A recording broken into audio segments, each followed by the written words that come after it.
And we are recording. Okay, first of all, thank you to everyone at home. Today, I am going to be interviewing my friend David Chelazzi. He is the designer of Quick and Classic. Thank you for being here, David.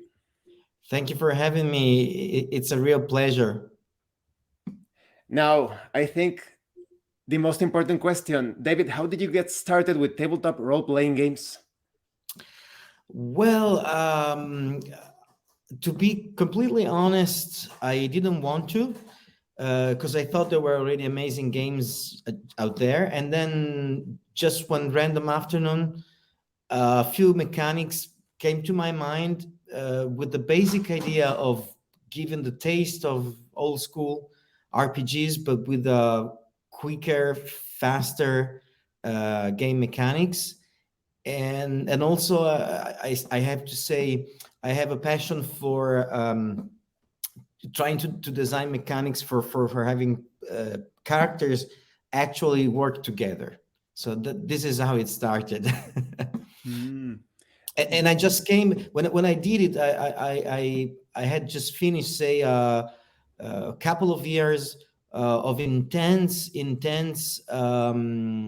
mastering of many different types of RPGs together with friends. We have Oh, so sorry to interrupt. I meant, how did you started to play tabletop RPGs?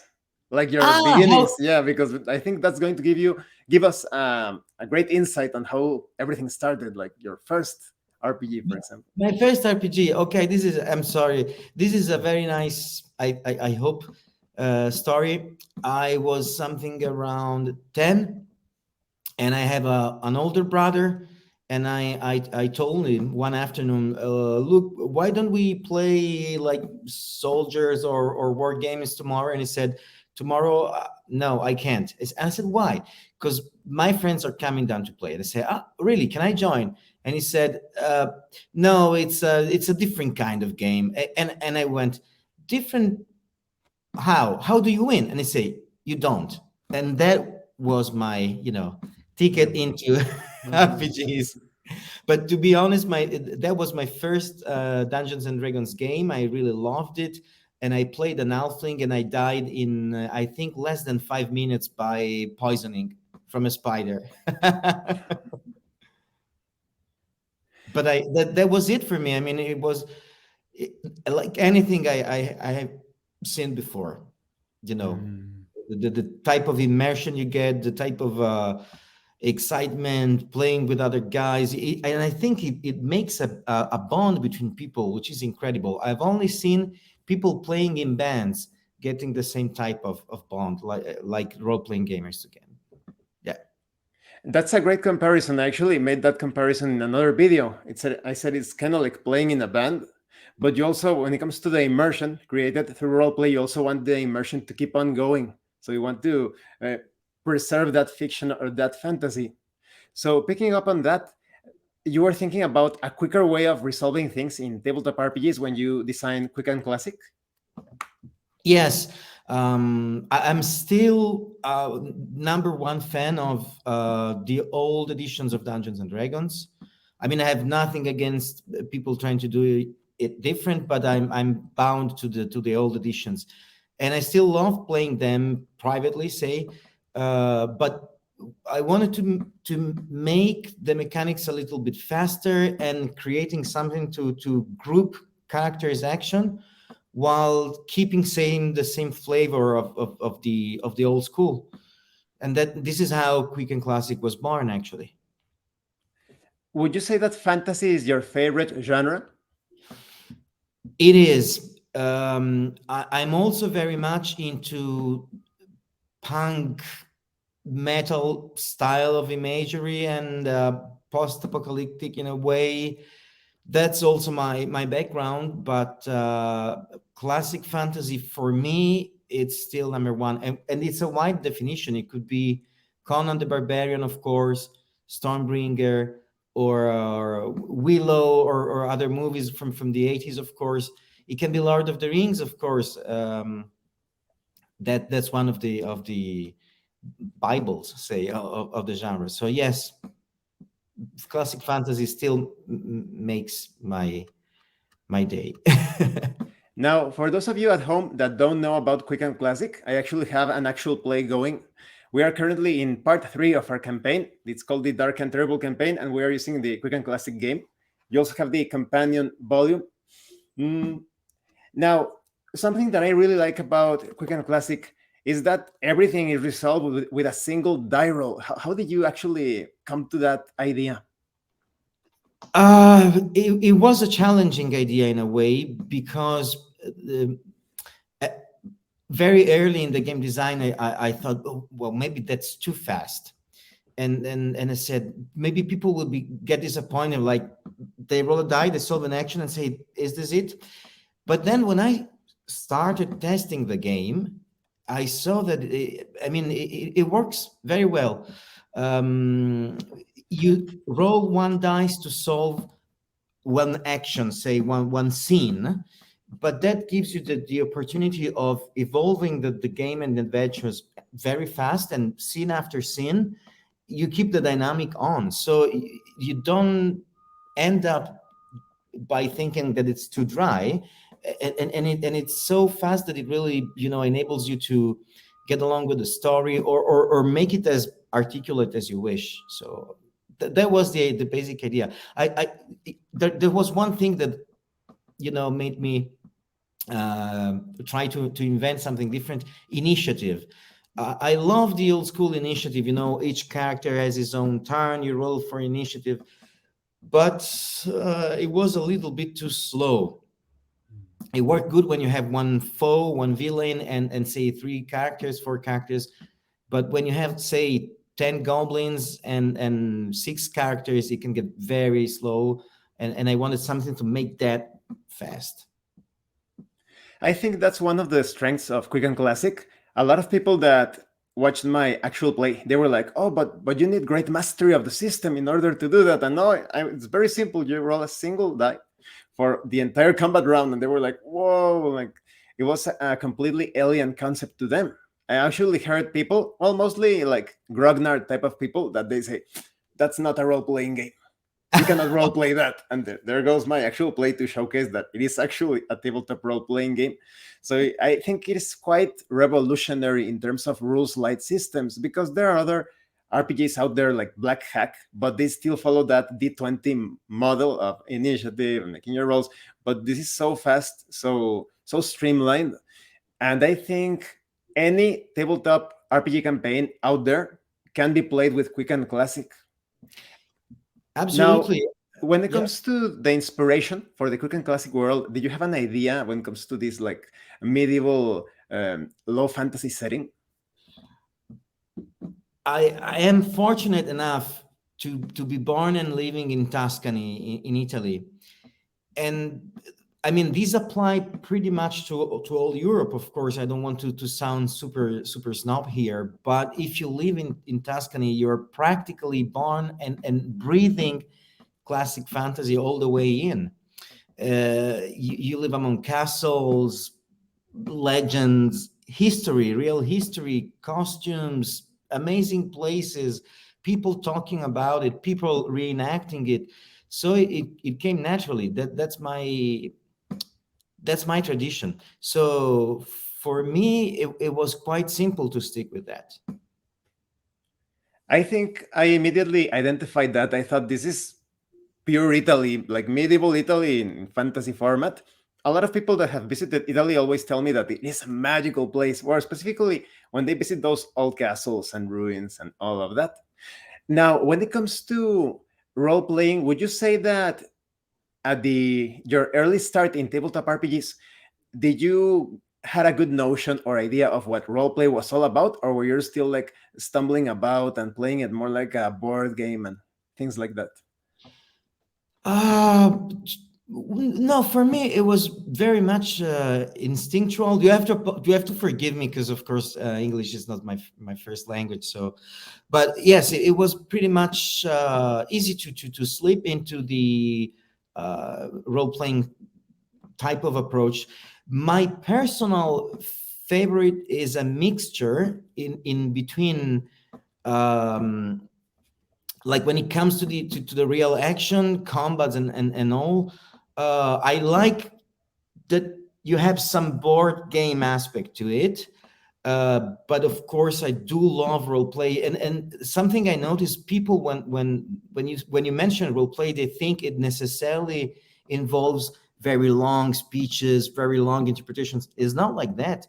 I mean, you can give just one line with your character. If you're in the character, that will make your evening. Your I mean, I've seen atmosphere being created with just two words or a nod of the head in the right moment. So that's role playing to me.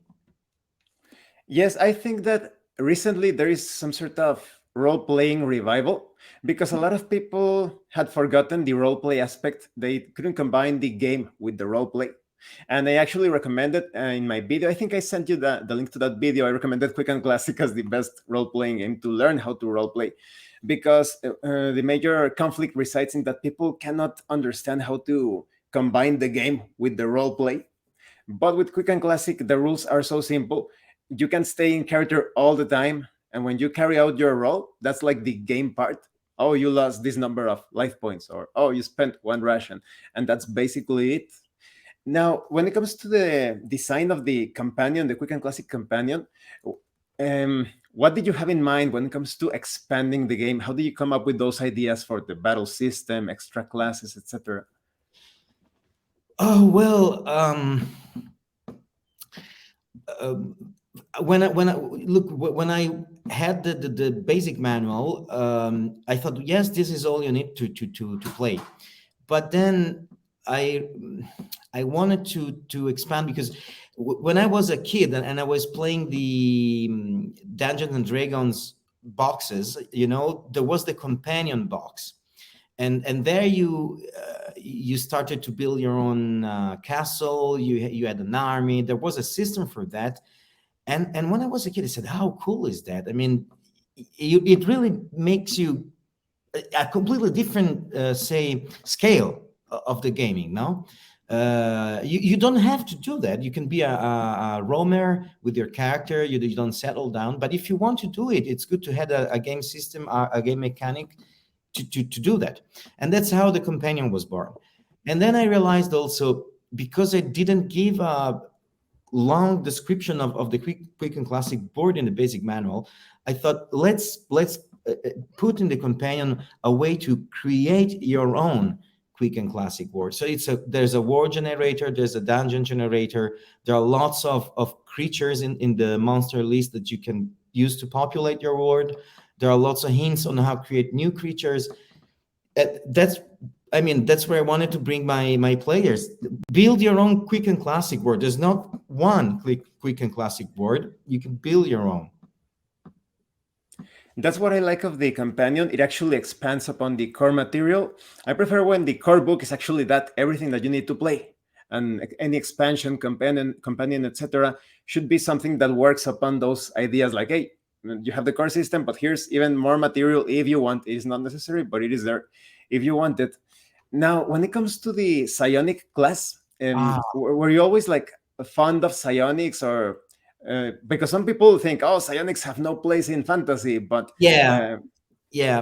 Well, every extra character in the class, in the companion, has his own little history, his own little story, and psionics make no exception. In the beginning, I say one of my introduction to classic fantasy was Lone Wolf. Of course, that is pure gold. It's so good. I mean, it's everything in it. It's simply fantastic. Let me interrupt you really quick. Were you aware that they actually reprinted the Lone Wolf books? Yep. Yeah, I just found out. So everyone watching at home, if you want to play Lone Wolf, have reprinted the books. Now, please continue.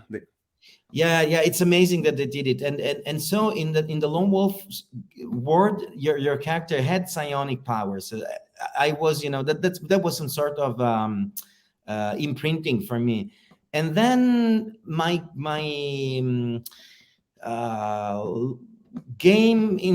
psionics were a little bit on off.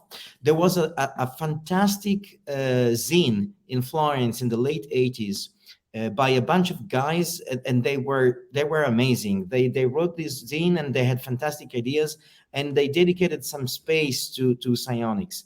Then when Dark Sun came, I was a little bit because I didn't like it back then. Now I think it is a very good setting after Samir, and that there also you had lots of psionics, and finally one big influence on me was the um, Japanese manga comic Akira. Mhm. And there you have of course it's based on a psionic. So this is how everything came together, and in the end I said, let's put a psionic. And um, it's very sober in a way. The way I put it in Quick Classic, he's an outcast, so you can play it in a medieval classic setting, because he is a real, or she is a real outcast. It's like a gift from the gods. There will be just a few, and you're special, but you're also cursed in a way. That's the psionic, and his powers are really really complementary to magic. So it's just another type of character. He can do things that other people don't, and I like it a lot. Have you watched the recent part of our online campaign? No. I watched the first. I think it was the first episode. Mhm. Oh, no, maybe it wasn't the first, because they were referring to past actions in a way. But I saw one full run, and it was fantastic. The moment they started to play, it felt like you could see the characters living. So I really enjoyed it. Well done, and your mastering is excellent. And you can trust me, and I'm not flattering. I've been mastering and playing relentless over the years, and I've seen lots of masters, and I'm not judging anyone, but I can tell you're very good. Thanks. One of our players, Josh, is psionic. I think that was great to showcase the potential of the psionics He's in Quick and Classic. he's great at playing it. The sense of mystery. I like fantasy to be rich with magic in a way. It doesn't have to be very low fantasy. Okay, there can be mages and all, but I like it when they have an aura. Okay, something I don't like very much with how the mainstream fantasy has become is there. You go in a tavern, and there's a half demon serving you ale, a mage Mm. using magic to cook hamburgers or stew. I don't really like that. When you have magic and powers, they have to be special, because you can bluff. I hope I'm not I like talking too much about this topic, but there's something I loved in the old school way of playing mages, or psionics, or people with powers. When you run out of powers, other people you meet do not necessarily know. So if they understand you're a mage or a psionic, but they don't know you ran out of powers, you can bluff a lot and sound dangerous, and they can fall for it if you role play the right way. So when other people happen to hear conversation, no, but I don't like the old school mages. They have just a few spells, and then they cannot do anything. They cannot do anything. You have your intelligence, you have your aura. You're a mage. Mhm. I'm sorry, but I'm very passionate about this, because I think that's the challenge. If you choose to role play psionic or a mage, or people with powers but not too much, not too many physical powers, not a big sword, or doing lots of damage physically, you have to find your own way. I also like the thief or rogues for the same reason. You have to demonstrate in the right moment. You have your spotlight, and you do something that other people cannot do, and you have to know when to do your special thing, and then you have your attitude. That's what I like also about rogues. Yes, I think there is a certain contrast when it comes to playing tabletop RPGs, that some people prefer it really high fantasy, some others more like magic should be mysterious, special, unique. Mm. Now, you mentioned that there are other stories concerning the characters in the companion. Could you tell us more about it? It's a pleasure. It's a pleasure. Writing the Quack Companion was so much fun, and testing it was so much fun, and playing it also. Well, I can start with the half elf. I do not want to hide that I'm a super fan of Dragonlance. I read it. I read the novels, essentially the first six books, when I was something like 14, and I instantly fell in love with it. I Tanis love it. was amazing. Yeah.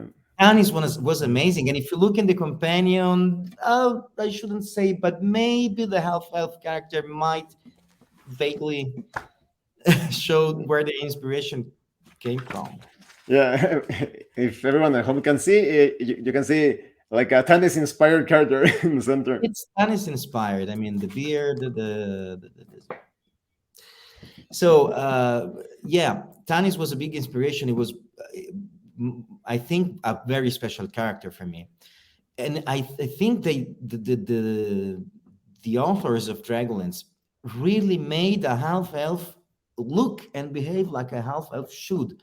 You're in halfway between two words. You don't belong in any of those.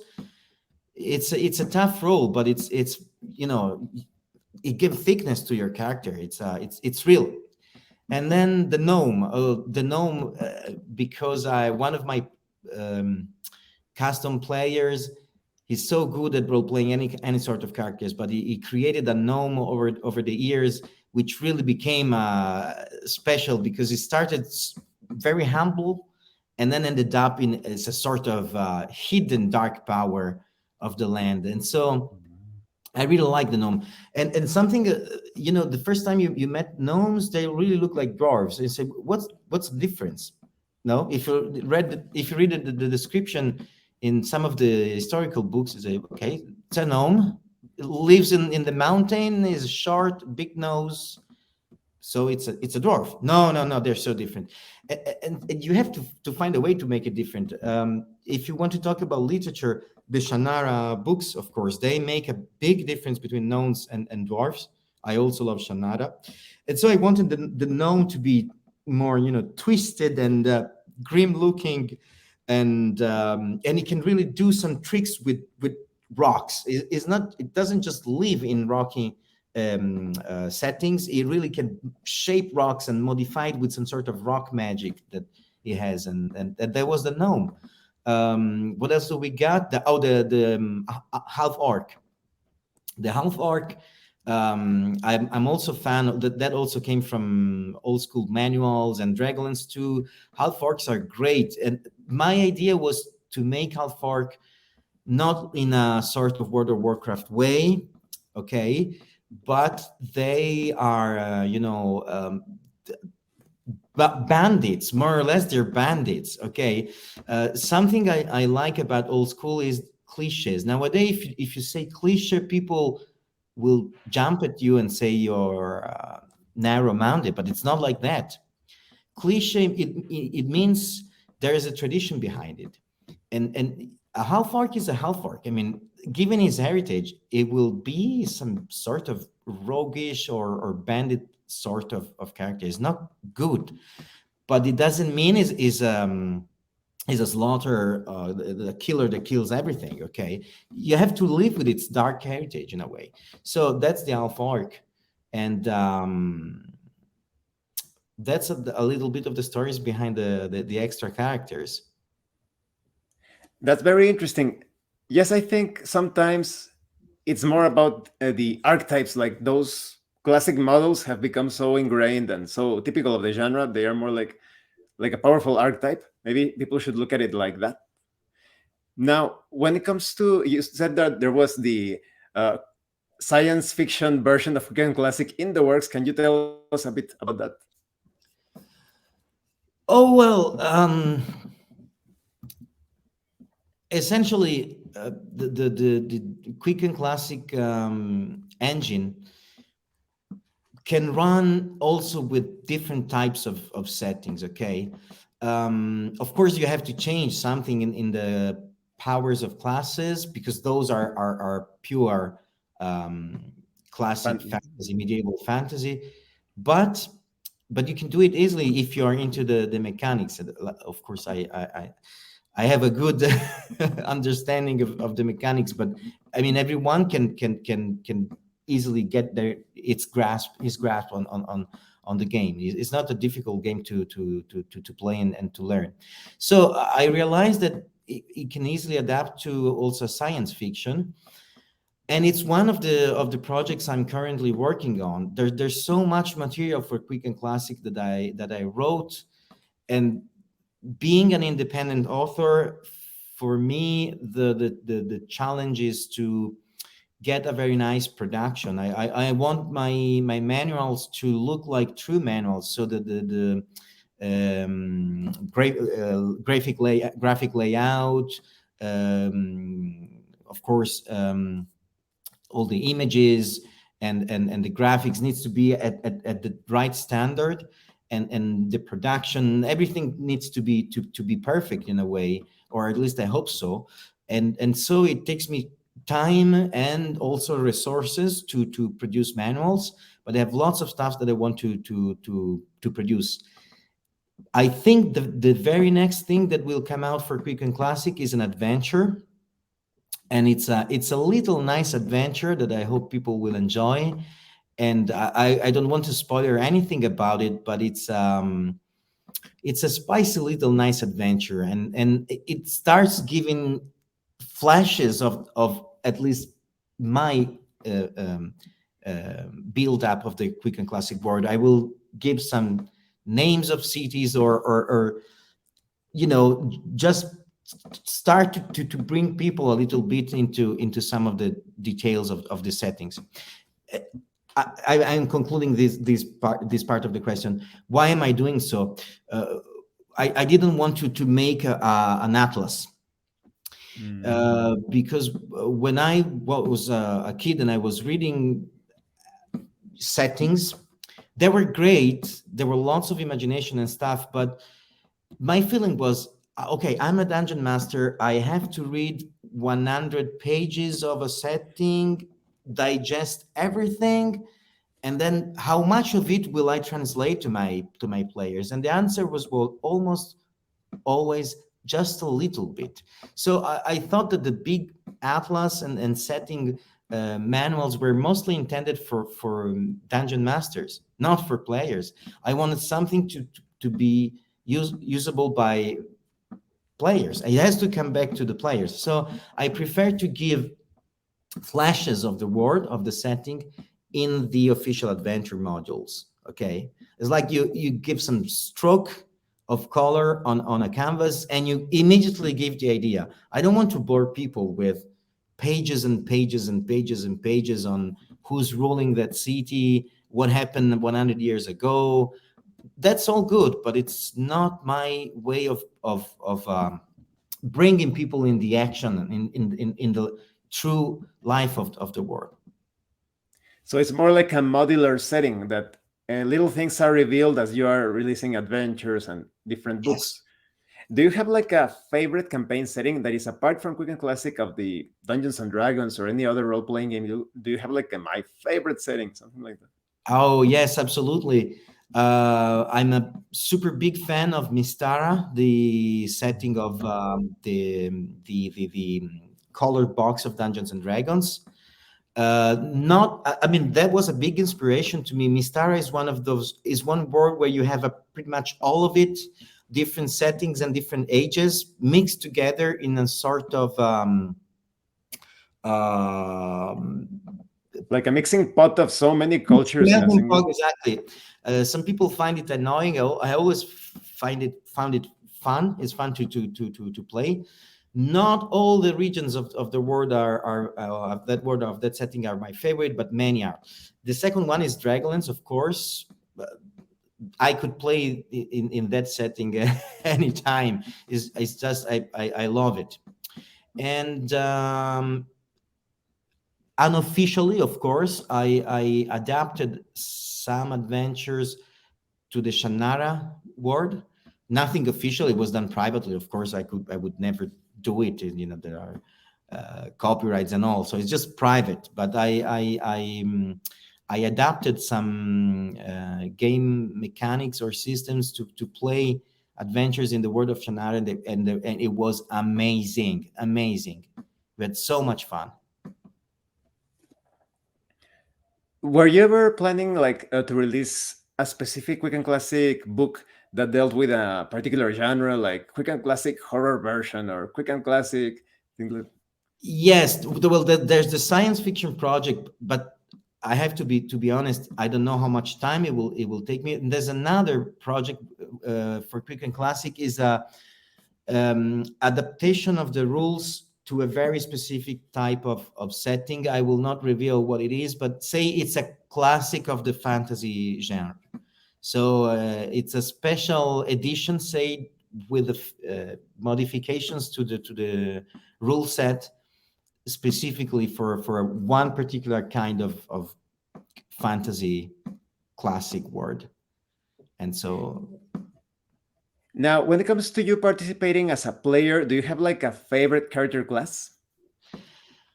I do, because of course I have been playing using friends as masters to know what it feels like to be a player. And I have a soft spot for the half elf, of course, and the ranger.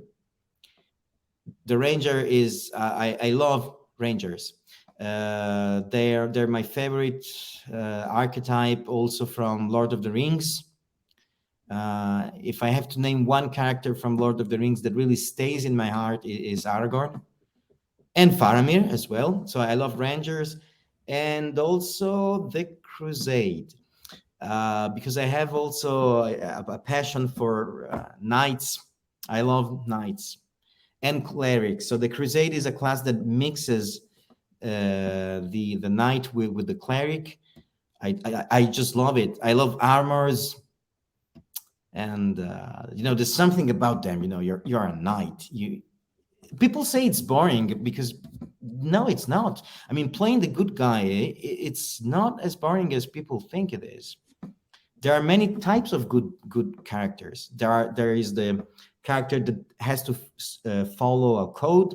There is one that doesn't care about rules but has a good heart. There's one that has good, but the events compel him to do evil things. There's so many things you can do. And the knight, I mean, is a knight. It's important. It's important. You actually have the same favorite character classes that I have. I also love the ranger, the paladin. I have like a soft spot for the necromancer because I like creepy things and all of that, and the monk. But just the every knight, crusader, paladin sort of character, I think it is quite like the, how you say, controversial, or there is a contrast, because there are people that love them, but people that also hate them. In my Yeah. case, it is a bit different from yours, because you said that there are people that think that it's too boring to be like the noble guy or goody two shoes and all of that. But I know people that dislike the knights because they have like the historical context of knights, that, oh, you say those guys that challenged peasants to duels, and the peasants were not allowed to use armor and swords, or the knights that tell you that it is dishonorable to use crossbows and firearms because that's what the only weapons that the starved peasants could use against the knight. So yes, I think it's a very polarizing figure, but definitely not boring at all, because of that same thing. You're like representing something, you are bound to certain codes, so it's always like a challenge to roleplay that sort of character. Yeah. Now, when I it comes to villains, do you have like a favorite villain to use in your tabletop RPGs? Like, oh, I want to use dragons, or I want to use sorcerers, or something like that.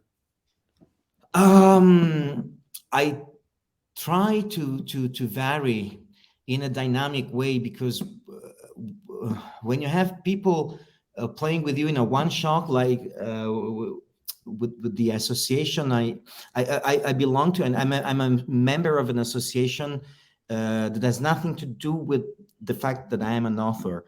Are two separate things. But I also belong to an association of people and friends that organize playing events, mainly in Tuscany, but participate also all around Italy. And And so we've been playing a lot, and this experience, of course, made me realize you have two different types of games. You have one shots when you can essentially do whatever you want, but you have constraints, spatial and time constraints. You have to make it in one night for the players, or you have a campaign with usual, friends and people that plays with you, and that's where you need to evolve some sort of dynamics. Because if you vary the type of villain that you put and the type of challenges with a pattern, then the characters will understand what the pattern is. So even if you vary, they will anticipate you. You have to change the dynamics continuously and the pace. So that being said, any villain makes it for me. I really, really like. Well, I remember once there was a very tough villain. It was a ninja, and it was special because, of course, it came from the far east. So it was a mysterious character in a medieval setting. No, nobody has seen him. Nothing similar to it. And so it was a dangerous guy, that ninja. But then, after some struggle, they got to beat him and killed him. But the body went. It was scattered away. And they say, well, it's done. After some time, the game evolves and it comes back as an undead. And they weren't expecting it at all. And that was, such a great surprise. They have forgotten about him, and then bang, here he is again as an undead. So that's a trick that I played once, and it worked very, very well. And other classic foes that I really like, Fishman, Hmm. inspired by Lovecraft, of course. The cults, like Cthulhu sort of villains. Those are great, and then they have been a tradition of fantasy games. You could find monsters from the Lovecraft myths, also in the deities and demigods manual for advanced Dungeons and Dragons first edition. So it's long back in time. We're talking the early 80s, I guess, something like that. They were already being incorporated in fantasy. I definitely love Lovecraft creatures. They're so good at smashing parties, and they're great. That's actually very interesting because there are people that also Lovecraft can also be a polarizing figure. Some people love the Lovecraftian weird horror, but some others find it like even not scary. And I think it takes a certain mindset for you to be open to the weird horror, because if you think that everything in life is already set and there is no room when it comes to fiction, like, oh, horror has to be like this with vampires, werewolves. But if you embrace that, perhaps there are some horrifying beings that have no shape and no logic as we know it. I think that's the true way of getting into Lovecraftian horror. Now, when it comes to introducing Asian elements into an European setting, what do you think about that? Because I noticed that the Buns is kind of like a monk sort of character. Um, well, my approach is to you can use history. You can use history. I like it when it comes from history, because you know what we say, reality can beat fantasy. I mean, if you're looking for plots or for scenes, or even simple stuff, you can be inspired just by the ruins of a tower that you see. You're traveling in the countryside. Oh, let's look at it. It inspires you stuff. You read something, even on Wikipedia. Let's not be snob. Okay, you jump on Wikipedia, and you read a story about historical place, or a plot, or a battle. Okay, and it can really inspire you. Even small things can inspire you. So the historical settings, for me, is just, it's a solid word full of inspiration that can sustain, and then starting from that, you can insert what you want. I have a motto that it's taken from a Oscar Wilde quote. I think in English is everything with moderation, including moderation. So you can do whatever you want. You can use Lovecraft in a fantasy medieval world. You can make it scary. There is the right time to do it and the right amount of it to put inside. And there's not a simple algorithm. You have to use your empathy to see where your players' tastes are. You don't have to please them in the way that you make them life easy. You can do total party kills. You can be as hard as you want. But in terms of taste, I think when you play with people, there's some sort of resonance. And when you get the resonance running, you don't have to overthink what you present to your players. You just have to listen to the resonance, and things will come naturally. And then you will know how much and where and when you can add different elements. You can add psionics, Lovecraft, even if it's a true classic medieval fantasy setting. You can do whatever you want as long as you get that resonance running. I hope I made myself clear. Yes, yes, because well, there's sometimes when you add like samurai or ninja to a setting and they think, no, that doesn't make sense because this is a medieval fantasy.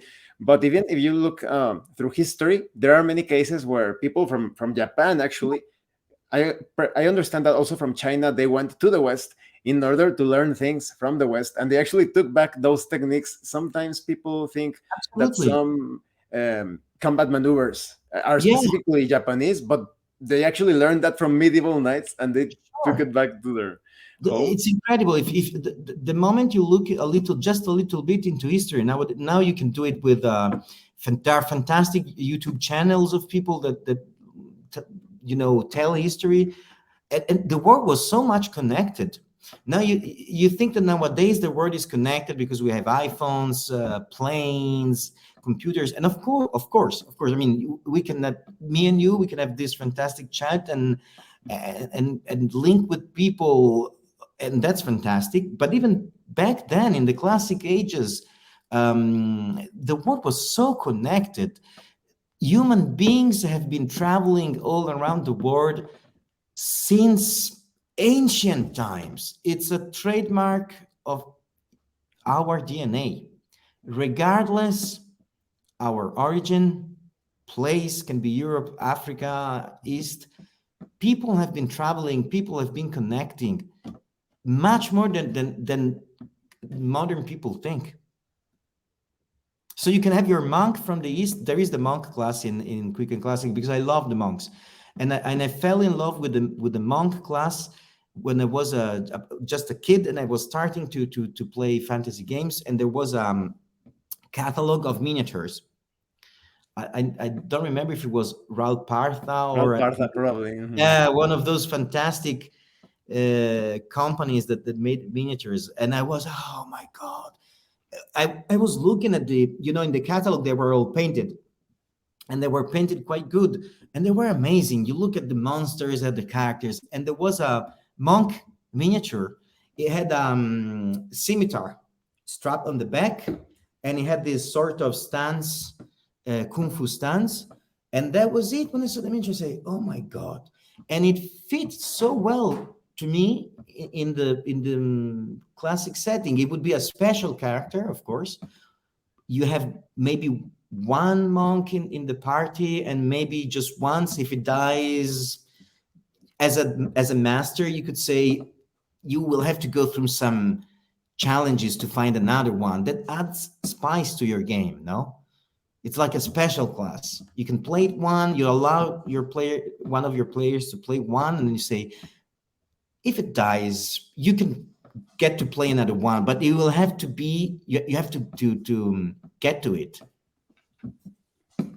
I think that's another one of the strengths of Quick and Classic because of its simplicity, you can change the aesthetics, the trappings to you want this to be like an English fantasy. There you go. You want it to be like you Yeah. could easily change it into an Asian setting if you wanted to.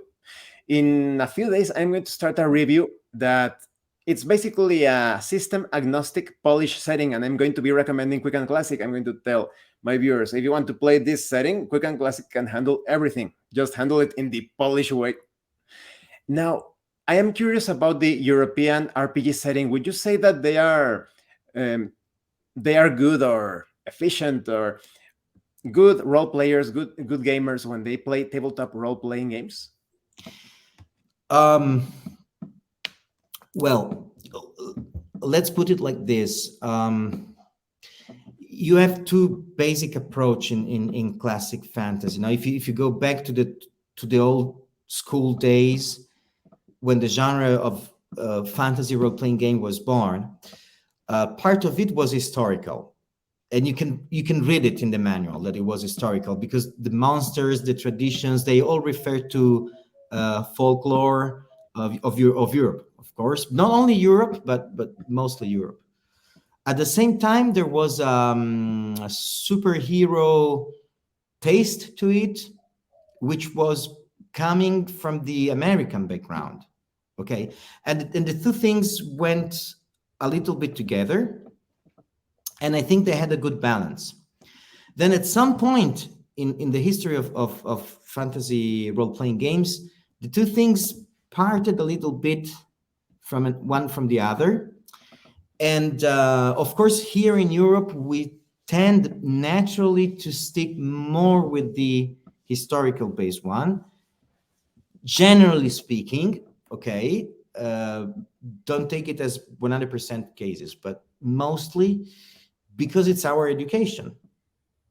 It's, I mean, you as a child, you read stuff and you see stuff that comes from the tradition, so you're naturally into that. Now, the youngest guys nowadays are more mixed with the superhero type of tradition because of the movies, essentially, and the video games. So you have a little bit both of the two approaches, okay? That's my experience. Personally, as long as people have fun, you can play Quick and Classic in a very bombastic way, and sort of more American flavor, or you can play it very, say, historical based. It's both, because fantasy, it's both words, okay? So it's up to your taste. Personally, I like to have more historical, but blend a little bit of extra influences, pop culture, superhero word in a way, but with just a spoon of it. That's actually very interesting, but it's well, like I let you keep on talking because it's fascinating. But I was meaning to ask, for example, have you watched other actual plays here in YouTube? Yeah, sure. I've seen people playing. But have you actually watched them? They are, most of them, they are abysmal. But here's what I mean by that. They do not play it as a tabletop role-playing game. They're like, the game master is constantly asking, what do you do? What do you intend to do? What are your plans? So it feels like the game master is having a conversation with the players, but Yeah. the dungeon master, game master, doesn't exist in the game world. So he shouldn't be talking with the players. And the players on their side, they're, can my character try this? Oh, no. Can my character try this other thing instead? Yeah. Yes. Well, I see your point. When it's too much like that, it dries the game. Yeah, and I that's why I'm curious. In Europe, do you have like that more or less controlled, or are there many players playing like that? it, the people I've seen, they all tend to be very immersive, Oh, very that's great. immersive, Hmm. very immersive.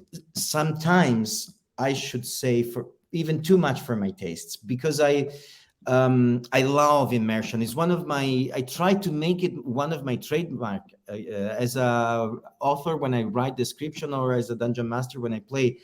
Um, I like immersive stuff. Really, I do love it.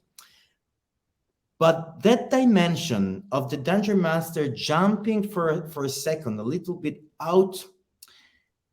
I know it shouldn't be in the definition of role playing. There's no dungeon master. There's a narrating voice, but the board game aspect of it, even when some I mean, when the master asks, and now what are you going to do about that?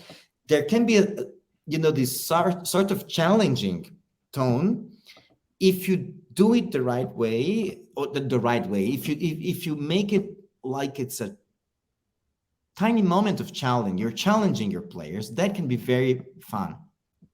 Okay, but it's about, again, how much you push it. If you constantly say, no, you can do this, you have to do that, that ruins the game.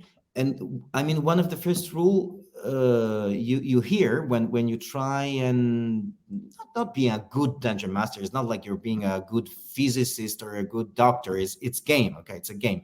But when you try to be passionate about it, people tell you, as a master, you don't have to say no, but you have to say yes, but. Okay, then there is some no. Okay, can I jump over the tree and behead two guys in one slice? You say not really, but you can try it. That's actually one of the things like shatters immersion, because the player shouldn't be talking, he should be describing the actions. I Yeah, jump across the gap. I yeah, pull out my sword. When you actually achieve that, that gets the immersion going. And once you're in that dimension, you become like you're living an adventure. Or at least absolutely. that's when it comes to Uh, playing a tabletop role playing games. Because, like you said, you can have fun. You can have fun, however, but you need. So there are some people that present themselves as role players and they don't role play. So yeah, that's you're true. having fun, but you're not role playing. You're not replaying. That's true. Look, I have one group of players. They do lots of immersive role play.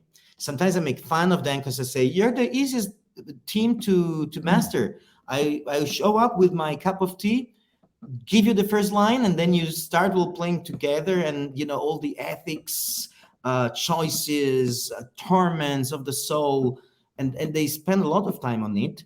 But then I give them a kick in the butt and put them in the action, and when they combat, for instance, or in a tense situation, even a social interactions, tense social interactions, there are some point in the game where they uh, take a break from the live narration and they talk to each other as a player and they do strategy. And I can see that unites them a lot. They I allow that sort of meta game, okay? Because I don't think meta game is evil per se. It depends on the tastes of the players and the master. Of course, if you abuse of it, it tends to kill the game. Like if your character doesn't know something, you cannot make him act as if he does, of course. But there is some part of it that I personally allow, that because they talk about strategy, and it's so rewarding to see them so challenged by the situation. Guys, let's take a break for a second. Let's think about it. If I go there, and it's nice, and then they jump back into their roles again, and then there's just role playing, and so depends. I will actually disallow that completely in my sessions, because in a real fight, you're not going, hey, let's pause like a video game, pause. And then, hey, how are we going to do it? No, Sometimes you talk like you see in a real life situation or in a movie that cover me. I'll kill that exactly. guy over there. You cover me. And it feels more immersive. But that's when it comes to my games. Yeah. No, but I've seen your session. It's fantastic. I mean, it was a pleasure to see. I cannot say the same of. I mean, quite often when you watch people playing, it gets boring, even if they're having genuine fun, but it doesn't really get to you. With a few exceptions. I remember once watching a game mastered by Chris Perkins. I'm a fan. I mean, he's a master. He's incredible. I like his DMing style, and he was mastering a people of sorry, a party of British people, very different, young, less young. You could see there were different people having different lives, and I guess it was the first time they were playing together, but they blended very well together. and it was so much fun to see their play. And there was even an edition of Dungeons and Dragons I don't particularly like, but their game was fun. I watched your session, and it was so immersive. I really love how they play together. It's like you're there with the characters. You really it's see it coming alive. So I really appreciate that the way you and your players uh, actually game. It's great. So you can have both. Not too much of metagame, I would say. That really kills the game. But then how much of it depends on your tastes.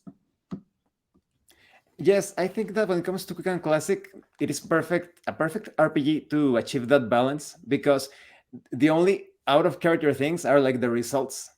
Like, oh, you Yeah. take these points of damage. So Quick and Classic, I and still, even in this video, up to this day, I still recommend everyone, hey, do you want to get into tabletop role playing games? Get Quick and Classic, definitely. And you know what, Abram? It's great that you say so, and of course, I thank you for being passionate about my game. I'm that was my goal, to make people passionate about it. And you know what happened to me? Half the people I know that plays Quick and Classic plays it in a very fast, almost board game type of game, because they say, okay, we can do many combats with it and it will be fast. And so, for instance, one of the first thing I tried was taking old school adventures, try to run with Quick and Classic, and they went so smooth. And to make one adventure, it took like one session or two sessions. With the old system, it was like ages. Mhm.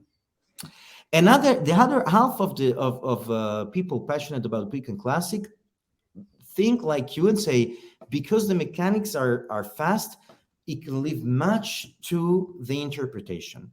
And I was amazed to see that, because in my mind, it could be both. And I was thinking how people will decline it. It will be, or how will people use it? Will it be like a fast sort of board game where because you can do say 3 phases of combat just by 3 rolls of dice, will people be pushed to or inspired to do like something like dungeon crawling type of adventures? Now the band, or will people say, I want to role play every action? Because you can't do that. I mean, the way that you play Quick and Classic, you describe the action, and then the dungeon master classify your action as a type, like combat or enigma or such, and then you roll. And so you can really role play a lot. If you want to do something like, I just want to hack and slash, you can do it. But if you want to role play your fighter and say, I want to stand and cover one of my companions against the dragon, and try to cover him and get the flames on me to protect me, you can do that in an easy way. That's also true. Yes, I think that a lot of fantasy campaigns and modules out there that seem so long, oh, you need so many months to play them and all of that. Quick and Classic is going to speed up that experience. Quick and Classic basically allows you to get it to the table immediately. Although I still love those systems. In fact, for a couple of months, I have been planning on running a Dungeons and Dragons 5th edition campaign online, just to show you that even though you have initiative and turns, as long as you are role-playing, things like flow very smoothly. Now, before we end this interview, do you have like something else that you would like to share before? First of all, I want to thank you and everybody trying quick and classic, and please, if you do, don't be shy and give reviews whenever you feel like.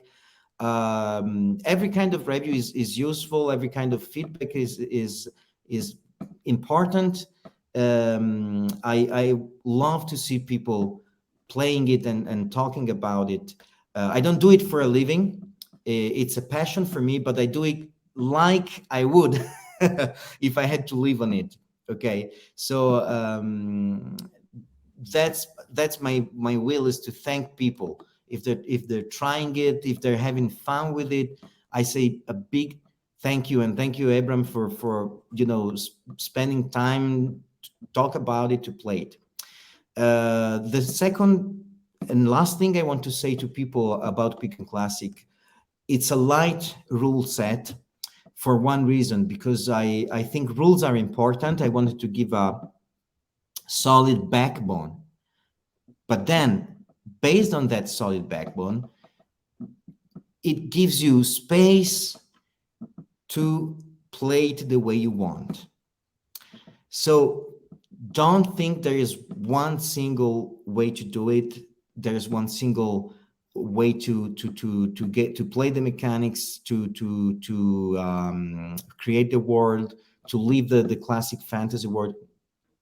There is, of course, a solid background and of rulings and rules, and there is a strong flavor to the setting, of course. But then you can make it your own. This is not a thing that only Quick and Classic has in the history of role-playing games, but I think it's one of the strengths of this game. Okay, not only that it's fast and it gives you way to play fast or to role play a lot.